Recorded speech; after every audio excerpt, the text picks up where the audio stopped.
Hello friends, कैसे हैं आप सभी। तो चलिए दोस्तों स्टार्ट करते हैं। उत्तर प्रदेश पुलिस में पूछे गए प्रश्न। तो ये दोस्तों उत्तर प्रदेश पुलिस एग्जाम के लिए अति महत्वपूर्ण प्रश्न हैं और यहाँ से 60 नंबर पक्के होने वाले हैं इस क्लास से। ठीक है, तो चलिए दोस्तों ये 30 क्वेश्चन हैं। देखते हैं, पहला क्वेश्चन है क्वेश्चन नंबर 1। चलिए देखते हैं। रूप नहीं पर सौंदर्य दर्प है, यानी कि दर्प का पर्यायवाची कौन सा नहीं है, आपको बताना है दोस्तों। दर्प का पर्यायवाची कौन सा नहीं है। ऑप्शन नंबर ए अहंकार, बी तिरस्कार, सी अभिमान, डी गर्व। तो दोस्तों यानी कि दर्प का पर्यायवाची कौन सा नहीं है, यह है दोस्तों यानी कि तिरस्कार। ऑप्शन नंबर बी ठीक है, तिरस्कार। तो दोस्तों तिरस्कार के पर्यायवाची होते हैं अवहेलना, उपेक्षा, अपमान और अवमान। ठीक है, ये सभी किसके होते हैं, ये होते हैं तिरस्कार के। चलिए नेक्स्ट क्वेश्चन है क्वेश्चन नंबर 2। चिरंतन शब्द का विलोम कौन सा है। चिरंतन शब्द का विलोम कौन सा है। तो दोस्तों आपको बताना है चिरंतन शब्द का विलोम कौन सा है, यह है दोस्तों नश्वर। ऑप्शन नंबर चिरंतन यानी कि नश्वर। ऑप्शन नंबर बी ठीक है। चलिए क्वेश्चन नंबर 3 देखते हैं। क्वेश्चन नंबर 3 है यानी पद का अनेकार्थी नहीं है। बताएं दोस्तों पद का अनेकार्थी कौन सा नहीं है। चलिए बताते हैं। तो दोस्तों पैर, छंद, अधिकार ये सभी होते हैं पद के अनेकार्थी, लेकिन नायक नहीं है। ऑप्शन नंबर डी ठीक है, नायक। Option number D. चलिए क्वेश्चन नंबर 4 देखते हैं। क्वेश्चन नंबर 4, विधायिका द्वारा स्वीकृत नियम वाक्यांश के लिए एक शब्द है। विधायिका द्वारा स्वीकृत नियम यानी दोस्तों इसका क्या अर्थ होता है, इसका एक शब्द बताना है आपको। चलिए बताते हैं। तो दोस्तों यह है यानी कि यह है दोस्तों अधिनियम। विधायिका द्वारा स्वीकृत नियम को कहते हैं अधिनियम। ऑप्शन नंबर बी ठीक है। चलिए क्वेश्चन नंबर 5 देखते हैं। क्वेश्चन नंबर 5 है, थोड़ा आवाज़ में दिक्कत है, कोई दिक्कत नहीं। प्रत्यक्ष शब्द में कौन सा उपसर्ग है।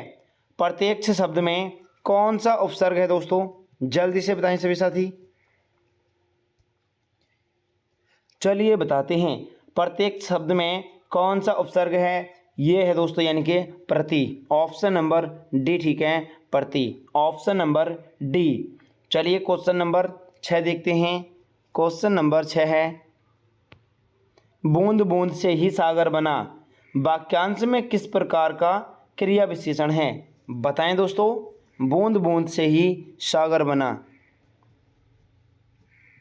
तो दोस्तों इसमें क्रिया विशेषण है यानी कि कौन सा है, बूंद बूंद से सागर बना। तो यह है दोस्तों परिमाणवाचक। ऑप्शन नंबर वी ठीक है, बूंद बूंद से ही सागर बना, परिमाणवाचक। Option number V. चलिए क्वेश्चन नंबर 7 देखते हैं। एक बार सभी साथी चैनल को सब्सक्राइब कर लीजिए और क्लास को लाइक भी कर दीजिए दोस्तों। काफ़ी समय के बाद क्लास बनाई जा रही है। सत्याग्रह का संधि विच्छेद कौन सा है। सत्याग्रह का संधि विच्छेद कौन सा है। तो दोस्तों यह है यानी कि सत्य प्लस आग्रह। ऑप्शन नंबर सी ठीक है। चलिए नेक्स्ट क्वेश्चन है क्वेश्चन नंबर 8। लक्ष्मीच्छा में कौन सी संधि है। लक्ष्मीच्छा में कौन सी संधि है। तो दोस्तों इसमें है यानी कि कौन सी संधि है, दीर्घ संधि।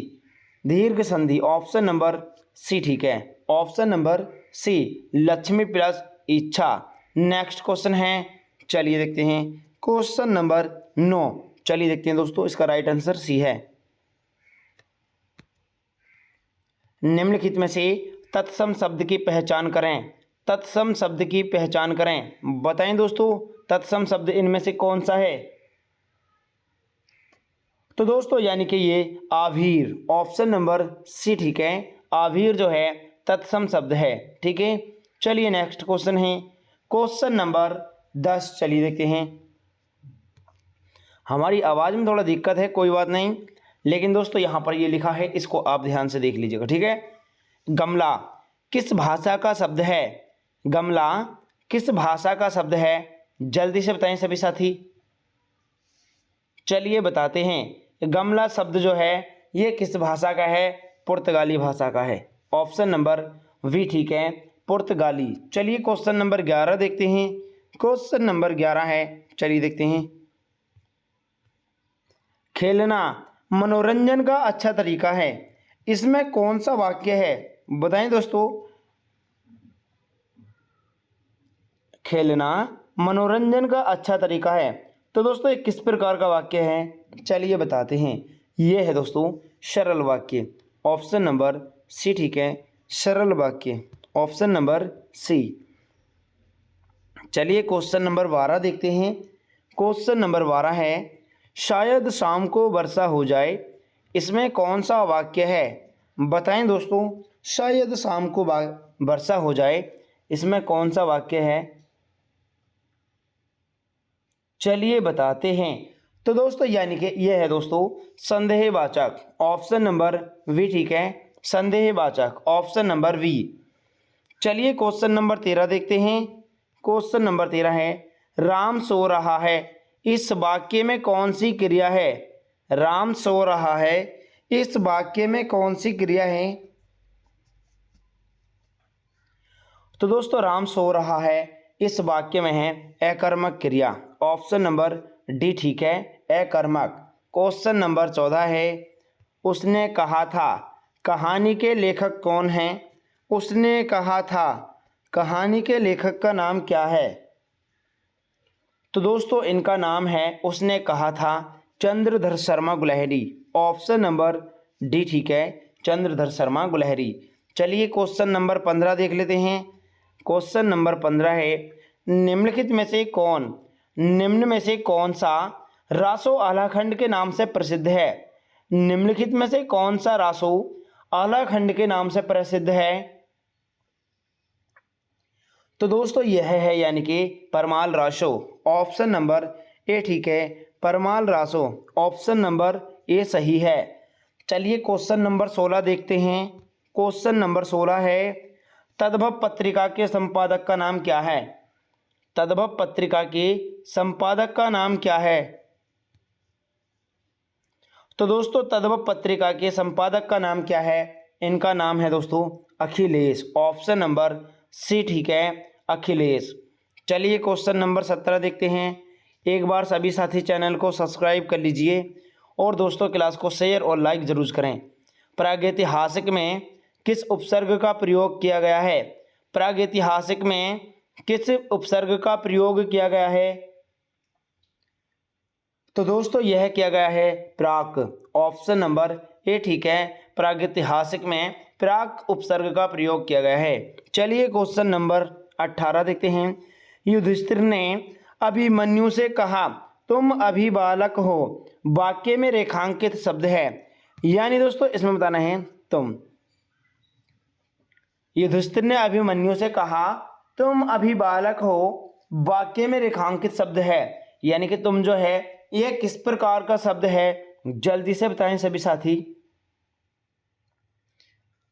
चलिए बताते हैं। तो दोस्तों ये सर्वनाम है। ऑप्शन नंबर सी ठीक है, सर्वनाम। चलिए क्वेश्चन नंबर 19 है, माइकल ने गाना गाया, इस वाक्य में कौन सा काल है? माइकल ने गाना गाया, इस वाक्य में कौन सा काल है दोस्तों? चलिए बताते हैं। तो दोस्तों इसमें है यानी कि भूतकाल।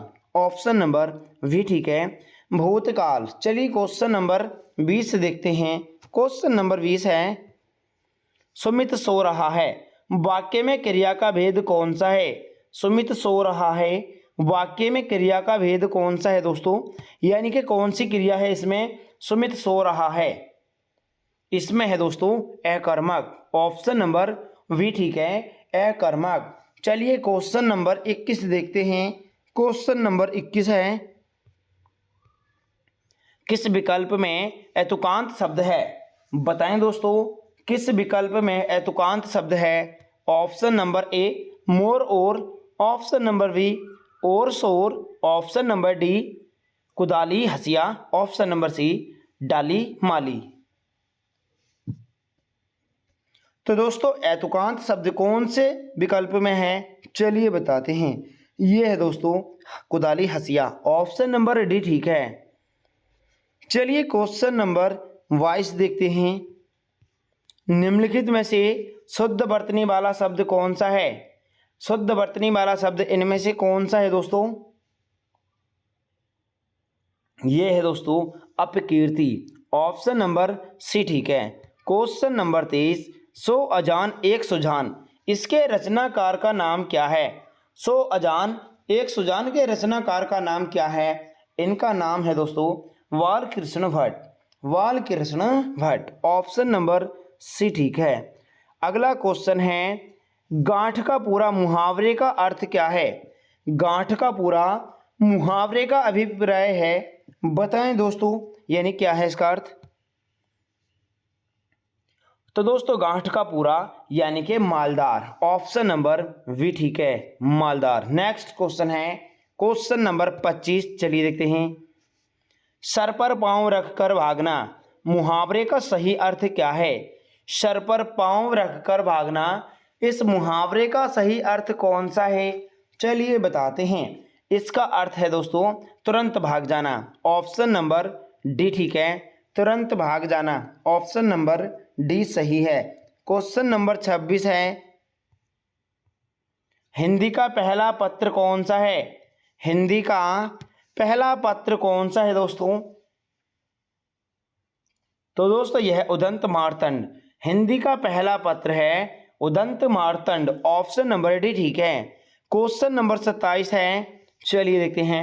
करुण रस का स्थायी भाव क्या है? ये हर एक क्वेश्चन सिलेक्टेड क्वेश्चन है और मोस्ट इंपोर्टेंट क्वेश्चन है। सभी भाई बहन एक बार चैनल को सब्सक्राइब करें और दोस्तों क्लास को शेयर जरूर करें। करुण रस का स्थायी भाव क्या है? तो दोस्तों करुण रस का स्थायी भाव है शोक, ऑप्शन नंबर सी ठीक है, शोक, option number C. Question number 28 है, चलिए देखते हैं। क्वेश्चन नंबर 28, चलिए देखते हैं दोस्तों। जयद्रथ वध किसकी रचना है? जयद्रथ वध किसकी रचना है? जयद्रथ वध ये दोस्तों मैथिली शरण गुप्त की रचना है, Maithili Sharan Gupt, option number A ठीक है, मैथिली शरण गुप्त। चलिए क्वेश्चन नंबर 29 देखते हैं। क्वेश्चन नंबर 29 है, छंद से संबंधित गणों की सही संख्या कितनी होती है? तो दोस्तों छंद से संबंधित गणों की सही संख्या कितनी होती है? यह होती है दोस्तों 8। कितनी होती है? 8, ऑप्शन नंबर वी ठीक है, 8 होती है। क्वेश्चन नंबर 30 देखते हैं और लास्ट क्वेश्चन है, चलिए। भीतर बाहर में कौन सा समास है? भीतर बाहर में कौन सा समास है दोस्तों? तो दोस्तों आपको इसका उत्तर कमेंट में बताना है और क्लास कैसी लगी जरूर बताएं सभी साथी। ये सिलेक्टेड क्वेश्चन है और दोस्तों ये सेट नंबर 1 था इसका, जो कि आज हमने करा दिया है। तो चलिए दोस्तों मिलते हैं अगली क्लास में। जय हिंद साथियों।